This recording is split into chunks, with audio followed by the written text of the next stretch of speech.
आसनसोल नगर निगम के कुल्टी नगर निगम इलाके में पेयजल समस्या के समाधान के लिए शुक्रवार को पश्चिम बर्धमान के जिला मजिस्ट्रेट एस पोनबलम की अध्यक्षता में आसनसोल स्थित जिला मजिस्ट्रेट कार्यालय स्थित कॉन्फ्रेंस हॉल में एक उच्चस्तरीय बैठक हुई।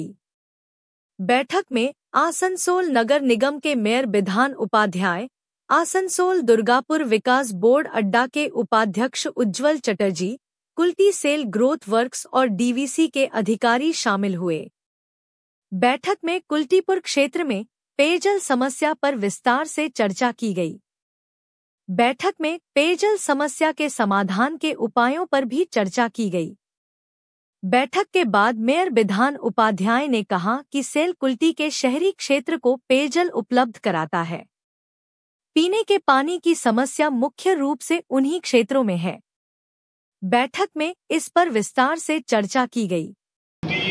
যেখানে ইস্কো বা সেল যেটাতে জলটা দেয়, যে এলাকাটাতে জল দেয়, ডিস্টার্বটা সেই এলাকাটাতে রয়েছে এবং সেই কারণে মানুষ যে আমাদেরকে অভিযোগ করেছিল, কর্পোরেশন অভিযোগ করার পর আমরা ডিএম স্যারের সাথে কথা বলে মিটিংটা ডাকতে বলেছিলাম। তো আজকে ইস্কো থেকে এসেছিল, সেল থেকে এসেছিল, ডিভিসি থেকে ছিল, আমরা ছিলাম, উজ্জ্বলদা ছিল। তো এখানে মিটিং হয়েছে, যে জলটা ছাড়া হচ্ছে সেই জলটা এদের আগে ইস্কোর আগে যেটা রয়েছে সেটা রেলের একটা বাউন্ডারি বেঁধে দিয়েছে, ফলে জলটা এদের কাছে আসছে না।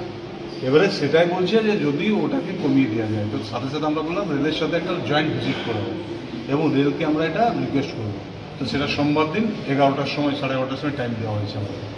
রেলকে নিয়ে আমরা জয়েন্ট ভিজিট ওখানে করছি, করার পর রেলকে আমরা রিকোয়েস্ট করবো। তার সাথে সাথে আমরা ইস্কোকে বললাম যে ড্রেজিং করে, আমরা কর্পোরেশনে বিভিন্ন জায়গায় আজই চালাচ্ছি, তো সেখানে ড্রেজিং করে দিলে জলটা ধরতে পারা যাবে এবং যেটা এখন বর্তমানে 3 দিন পর পর জল দিচ্ছে সেটা আমরা রিকোয়েস্ট করলাম যদি কোনো রকমে যদি পারেন তো 2 দিনও এখন দেন। তারপরে এটা আমরা ভিজিট করার পর আমরা দেখে পরে যেভাবে হবে আমরা করব এবং ডিভিসিকেও আমরা বলেছি যে যেভাবে হোক, মানে এদের সিস্টেমটা আছে যে ডিভিসি থেকে যদি জলটা ছাড়ে তারা পাবে, আর পাঞ্চেত থেকে যেহেতু ডাউনে আছে পাঞ্চেত থেকে জল পাবে না। তো আমরা বললাম যাতে মাইথন থেকে জলটা ছাড়ে, বেশি পরিমাণে একটু ছাড়ে, তাহলে ওরা জলটা পেয়ে যাবে। ডিভিসি, ইস্কো, ডিভিসি এবং আমাদের সকলের কর্পোরেশন সকলে মিলে আলোচনা হয়েছে।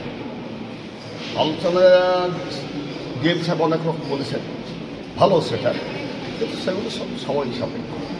আমরা চাইছি জল এই মুহূর্তে যে কোয়ার্টারগুলো আছে, ঘরগুলো আছে, সেখানে জল দেওয়া হবে, যেখানে ইস্কো আগে জল দিচ্ছে, এইটা আমরা চাই।